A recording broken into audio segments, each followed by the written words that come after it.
नमस्कार, मैं हूं संजय मिश्रा और आप देख रहे हैं नवभारत टाइम्स ऑनलाइन और नवभारत टाइम्स एंटरटेनमेंट। और इस समय हमारे साथ हमारे बेहतरीन अभिनेता सोनू सूद हैं। और सोनू, आपका बहुत बहुत स्वागत है। मैं आज यही कहूँगा कि 23 साल लग गए वायरस पहुँचते पहुँचते। या वायरस को भी 23 साल लग गए मुझ तक पहुँचते पहुँचते। But it's always a great experience working with them. और हमेशा मैं कहता हूँ कि जब अच्छी चीज़ें और सबसे कमाल की चीज़ें होनी होती हैं तभी वो होती हैं। और बोलते save best for the last. और आई एम ग्लैड कि जब मैं वाईआरएफ की फिल्म कर रहा हूँ तो उनकी भी one of the most prestigious film है पृथ्वीराज, और कमाल का रोल है। So I am really looking forward. और जितना मज़ा मुझे चंद बरदई का रोल प्ले करते हुए आई होप कि people should love the whole the world that we created. तो देखिए, आप ही जो रोल इसमें निभा रहे हैं, रचयिता हैं इस कहानी को, एक्चुअली रासो से ही लिया गया है।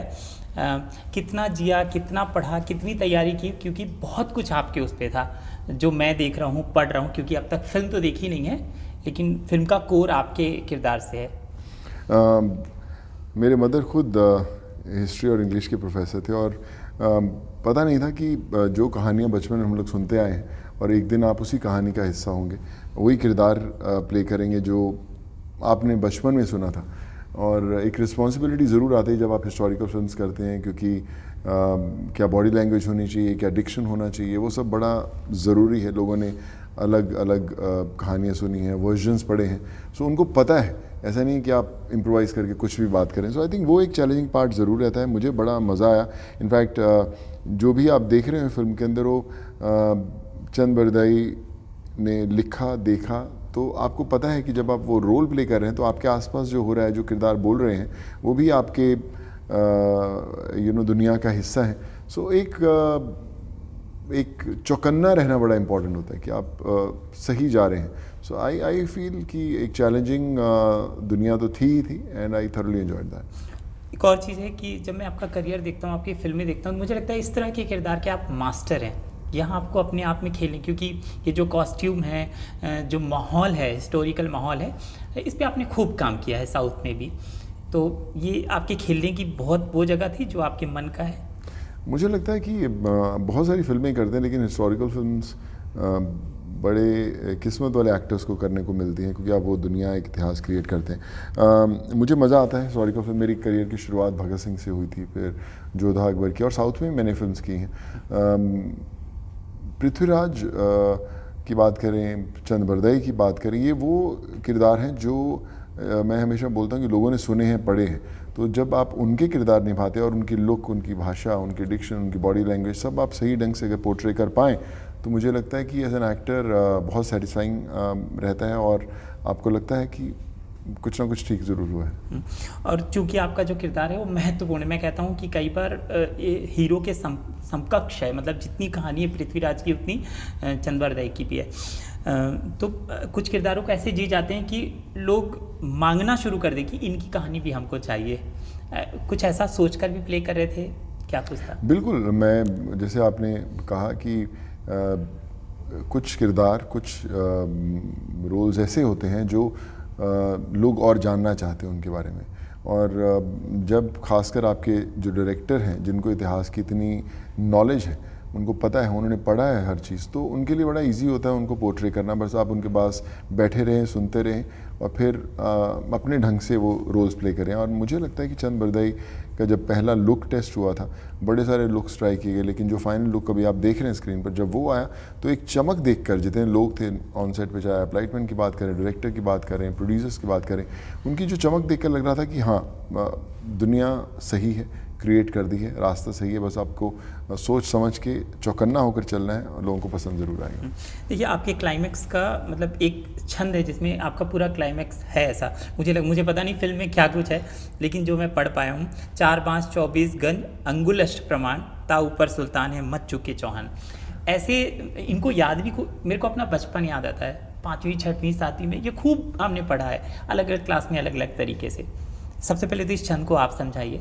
देखिए, बिल्कुल पृथ्वीराज जिन्होंने पढ़ा है, जैसे आपने बोला कि जो आवाज़ थी चंद बरदाई थी, उसके ऊपर वो पृथ्वीराज ने वो बांध चलाया था कि मत चूको चौहान, क्योंकि वो देख नहीं पा रहे थे उस समय। और चंद बरदाई ने जब रुदाली पढ़ी उसके अंदर, उसके ऊपर पृथ्वीराज ने वो बांध चलाया था जिसने इतिहास रचा था। वो भी इस पिक्चर का क्लाइमैक्स है। और रोंगटे खड़े हो जाते हैं जब आप उसके बारे में सोचते हैं। और जब मैंने वो विजुअल्स देखे थे जिस तरीके से पूरे शूट किए गए थे, और एक इतिहास तब रचा था जब ये लिखा गया था और हुआ था। और मुझे लगता है कि इस कहानी के ज़रिए जिस तरीके से इसे शूट किया गया है, मेरा ऐसा मानना है कि वो इतिहास वापस रचा गया, और आई होप कि उस इतिहास को लोग देखें और सराहें। फिल्म का एक बहुत बड़ा हिस्सा आपके कंधों पर है, कहानी पढ़ के ऐसा लगता है, हम सब अज्यूम कर रहे हैं सवाल पूछते समय, है ना। तो किस तरह की तैयारी थी और क्या चीज़ सबसे मुश्किल बात थी? देखिए, मुश्किल नहीं था, चैलेंजिंग रहता है। बोलता हूँ ये अलग रिस्पॉन्सिबिलिटी रहती है एज एन एक्टर जब आप हिस्टोरिकल फिल्म्स करते हैं, ख़ासकर वो रोल जो लोग जानते हैं। आप कैजुअली नहीं ले सकते, इम्प्रोवाइज बहुत ज़्यादा नहीं कर सकते। आपने कैजुअली बोल दिया, बात कर लिया, कैसे भी बैठ गए, कैसे भी उठ खड़े हुए। दायरे सीमित हैं, उन दायरों में रहना है, कन्विंसिंग लगना है। आजकल की ऑडियंस वो है जिन्होंने बहुत कुछ देखा है, OTT प्लेटफॉर्म्स हो, सोशल मीडिया हो। सो उन्हें अगर आप एंटरटेन कर पाते हैं तो समझिए आप कामयाब हैं। और हिस्टोरिकल फिल्म्स में थोड़ा सा और ज़्यादा चैलेंजिंग रहता है। तो चैलेंजिंग था, रिस्पॉन्सिबिलिटी थी, लेकिन कोशिश की है कि अपने तरीके से बाखूबी होनी भी है। मुझे ना कभी कभी लगता है अक्षय से ज़्यादा अच्छा कैरेक्टर आपको मिला है, बिकॉज ये युद्ध का कौशल भी जानता है, ये मतलब पोएट भी है, ये दोस्त भी है, मतलब इसमें बहुत लेयर्स हैं। अक्षय से ऐसी बात करोगे आप वो पिटाई करेगा तेरी।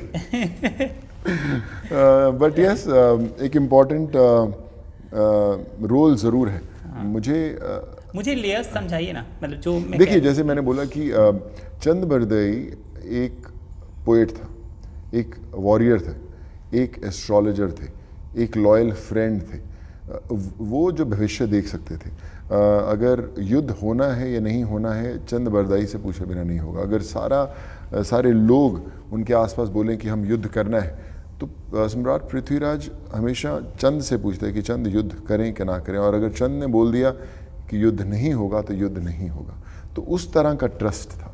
और जब आपके ऊपर कोई इस तरह का ट्रस्ट करता है, रियल लाइफ में भी बात करें कि इतनी बड़े आप कॉल ले सकते हैं, आप इतने बड़े आपके डिसीजन पे कॉल लिया जाएगा, तो कितनी रिस्पॉन्सिबिलिटी आपके ऊपर रहती होगी। तो वो चंद के ऊपर थी कि जो चंद ने कह दिया वो होगा। और चंद का एक ख़ास लेयर ये डाली गई है कि उन्हें भविष्य दिखता था। उन्हें पता था कि कब पृथ्वीराज की मृत्यु होगी, उसे पता था कि कब चंद बरदाई जाएंगे, उसे पता था कि क्या होने वाला है, और वो भविष्य देख सकते थे। और वो हमने जो पूरी फिल्म है उसमें कहीं ना कहीं उनकी आंखों में रखा है चंद की, वो देख पा रहे हैं। सो आई थिंक वो बड़ा कमाल का पहल है फिल्म का, जब वो लोग देखेंगे कि जो इंसान भविष्य देख सकता है और वो अपने सामने होने वाली चीज़ें देख सकता है, तो लोग कैसे रिएक्ट करेंगे। कोई टफ सीन जिसके बारे में आप बात करना चाहेंगे कि ये सीन ना याद रहेगा लाइफ टाइम पृथ्वीराज की शूटिंग के दौरान का? एक्चुअली बहुत सारे सीन हैं, लेकिन अगर आप क्लाइमैक्स की बात करें तो क्लाइमैक्स बड़ा इंपॉर्टेंट था। लुक का जो था एक बड़ा चैलेंजिंग लुक था कि जब आप 3-4 घंटे रोज़ करते, 3-3:30 बजे में आता था स्टूडियो में, गेटअप में रेडी होना शुरू करते, 4 घंटे लगते थे, 7-7:30 बजे आप रेडी होते थे। पर कभी ऐसा लगा ही नहीं कि आप थक गए, आप रात को उठ के आए हैं, मेकअप कर रहे हैं, लुक क्रिएट करने की कोशिश करें। आपको एक्साइटमेंट रहती थी कैमरे में जाके, जैसे आप इतिहास रचने जा रहे हैं। वो एक इन फिल्म्स के अंदर एक दुनिया जो क्रिएट करना होता है, वो एक चैलेंजिंग रहता है। बट आई थिंक जब तक एक्टर की ज़िंदगी में वो चैलेंजेस ना हो तो आई थिंक वो स्क्रिप्ट अधूरे रहते हैं। अक्षय के साथ भी मुझे ऐसा लगता है आप दोनों एक दूसरे के लिए लकी चार्म भी हैं, सिंह इज किंग जी। में दोनों। आई होप कि ये भी इसमें पृथ्वीराज में भी ऐसा कभी सोचते हो? जैसे मैं घर से निकल रहा था, मैं सोच रहा था हाँ ये पूछा जा सकता है। आप सोचते हो कि हम दोनों एक दूसरे को कॉम्प्लीमेंट करते हैं लक के मामले में?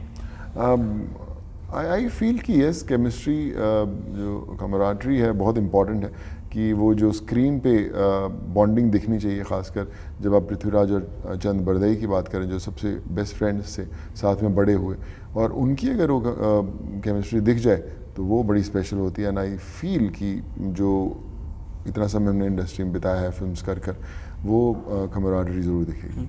अब मैं पहले सवाल को फिर सुनूंगा, लेकिन उससे पहले ये फिल्म क्यों लोग देखें सोनू? कई सारे पॉइंट्स हैं, लेकिन मैं आपके पॉइंट से आना चाहता हूँ, क्यों देखना चाहिए, किस एज ग्रुप को खास तौर से देखना चाहिए, वो बात। देखिए ये फिल्म हर एज ग्रुप के लिए, बड़े चाहेंगे कि बच्चे देखें ताकि वो इतिहास के बारे में जानें और एंटरटेन भी हों, और बच्चे ज़रूर चाहेंगे कि बड़े भी देखें क्योंकि वो कहीं ना कहीं उन्होंने उनसे कहानियाँ सुनी होंगी और नहीं सुनी होंगी तो साथ में मिलकर देखनी चाहिए। हिस्टोरिकल फिल्म्स बहुत रेयर बनती हैं, और अगर हम सम्राट पृथ्वीराज की बात करें, ये एक ऐसी फिल्म है जो आपको ज़िंदगी के बहुत सारे पार्ट सिखाएगी। फिल्में सिर्फ एंटरटेनमेंट के लिए नहीं होती, फिल्में एंटरटेनमेंट के साथ अगर आप अपने घर कुछ चीज़ें, कुछ सीख लेकर जाते हैं तो उससे बड़ी कोई बात नहीं होती। और मुझे लगता है कि पृथ्वीराज एक ऐसी ही फिल्म है जो आपको बहुत कुछ सिखा कर जाएगी, जो बड़े भी बोलेंगे चलो वापस देखते हैं, कोई वापस सीखने चलते हैं। सो आई थिंक वो एक दौर एक क्रिएट किया गया है, बहुत बड़ी फिल्म है, रेयर फिल्म है, और आई होप कि जितना मज़ा हमें किरदार निभाने में आया उतना लगा मज़ा लोगों को देखने में भी आए। सुनो, 1.5-2 साल में आप ना 25 साल के हीरो हो जाएंगे बॉलीवुड में। क्या बात कर रहे हो? हाँ, 23 अच्छा साल। ऐसा यार, स्ट्रगल इतनी लंबी हो गई है क्या? बचपन बहुत जल्दी शुरू कर दिया जी, था ना बड़ा आपने। स्ट्रगल करके। मैं तो जब नया नया आया था तो लोग बोलते थे कि यार अभी तो इतने, थोड़ा वेट कर, अभी बहुत जल्दी आ गया मुंबई शहर में। बट आई थिंक अगर आप इतने साल सरवाइव कर सकते हैं नॉन फिल्म बैकग्राउंड से होने के बाद इस दुनिया के अंदर, जहाँ पर लोग शायद आपको ऊपर नहीं नीचे खींचना चाहते हैं, तो कुछ ना कुछ ज़िंदगी में ठीक ही किया होगा, इसीलिए शायद चल रहा हूँ। तो पहला सवाल मैंने पूछा था कि 23 साल बाद फायर अप जब हम इंडस्ट्री में कदम रखते हैं, तो हमारा जिस समय आप आए थे तब तो यशराज में काम करने का ऐसा होता था। बिल्कुल सही कह रहे हैं कि आप तक उनको पहुंचने में और आपको यहाँ तक पहुंचने में, मतलब आप इस चीज़ को जिस तरीके से मैं सोच रहा हूँ और आपसे जो जानना चाहता हूँ, आप समझ रहे हैं, ये एक सपना होता है, इनके साथ अपनी लेगेसी है, 50 सालों की लेगेसी है, अपना नाम है, सब चीज़ें, और आपका अपना है। जब दोनों एक साथ मिलते हैं और इतना समय लग गया, आप सोचते थे मैं यशराज में फिल्म करूँगा, कब ऐसा लगा? और अगर इस पे कोई बात आप।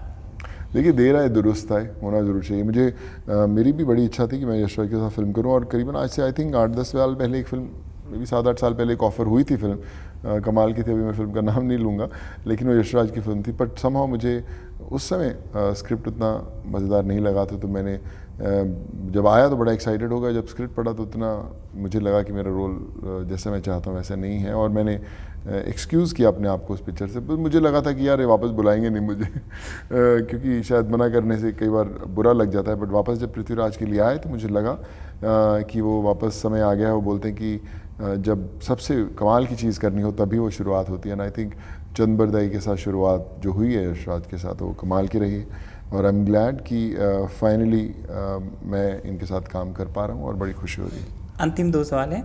अगर आपको कोई मैजिकल पावर मिल जाए और उसका इस्तेमाल आपको फिल्म इंडस्ट्री में एक बदलाव के लिए करना हो, तो क्या बदलाव करेंगे? तो मैं सब लोगों को लगा दूंगा सोशल वर्क के ऊपर, यार चलो भैया यार ड्रेसेस में, जूते खरीदने में, कपड़े बनाने में कम समय बिताओ, चलो सोशल वर्क के लिए लगाओ, कम से कम 2-3 घंटे तो ज़िंदगी के ज़रूर निकालो हर रोज़। स्टारडम का उपयोग इस तरीके से किया जाना चाहिए, इसी तरीके से ही करा जाए। मुझे लगता है स्टारडम जो है लाइट्स और कैमरे के आगे सिर्फ नहीं होता, लाइट्स और कैमरे के पीछे का स्टारडम बहुत कमाल का होता है, जहाँ पर एक आम इंसान जो आप तक नहीं पहुँच सकता, आप उस तक पहुँचते हैं, उससे बड़ा स्टारडम कोई नहीं है। और अंतिम सवाल है कि कोरोना काल के पहले और उसके बाद सोनू सूद, पहले और अब, मतलब एक अलग तरह का हीरोइज्म है असल में भी और रील में तो है ये। एक ज़िंदगी का लक्ष्य मिला है। पहले ये सोचते थे कि फिल्में कर ली, बड़ी फिल्में होगी, 500 करोड़ 100 करोड़ का धंधा किया तो आपकी ज़िंदगी की अंदर बहुत बड़ी कामयाबी ली, लेकिन मुझे लगता है कि उससे ऊपर भी ज़िंदगी है। जब एक आप ज़रूरतमंद के साथ एक रिश्ता जोड़ते हैं जिससे आप कभी मिले हैं, नहीं मिले या कभी नहीं भी मिलेंगे, उससे बड़ी कामयाबी कोई नहीं है। एक आम इंसान की ज़िंदगी बचाकर जो खुशी मिलती है, मुझे नहीं लगता कि कितनी भी बड़ी बॉक्स ऑफिस कलेक्शन करो उससे पा सकते हैं। और उस दुनिया में ना तो लाइट्स है ना कैमरा है, सिर्फ एक्शन है, और ऊपर वाला जो है डायरेक्ट कर रहा है। और मुझे लगता है कि मैं ज़िंदगी का सबसे इम्पॉर्टेंट किरदार निभा रहा हूँ और कोशिश करूँगा कि ये किरदार हमेशा चलता रहे। जाते आते अपने दिल की बात, वो सवाल जो मैंने ना पूछा हो लेकिन आपको लगता है कि इस इंटरव्यू में आपको शामिल करना ज़रूरी है, आपकी अपनी बात। पूछ तो सब कुछ लिया, बट ये ज़रूर कहूँगा कि जो किरदार चंद बरदाई जिसकी बातें, जिसकी कहानियाँ मैं अपने मदर से सुना करता था, आज विश कि आज वो होती और वो देखती कि जो कहानी उन्होंने सुनाई थी आज उनका बेटा कहीं ना कहीं पर्दे पर साकार किया है। होपफुली मैं ठीक किया हूँ और विश कि वो होते तो देखते, पर जहाँ पर भी हों आई फील कि मैंने कोशिश ज़रूर की है कि उन्हें प्राउड महसूस होगा। हमसे बात करने के लिए बहुत बहुत शुक्रिया और ढेर सारी शुभकामनाएं फिल्म के लिए। Thank you so much Sanjay, God bless.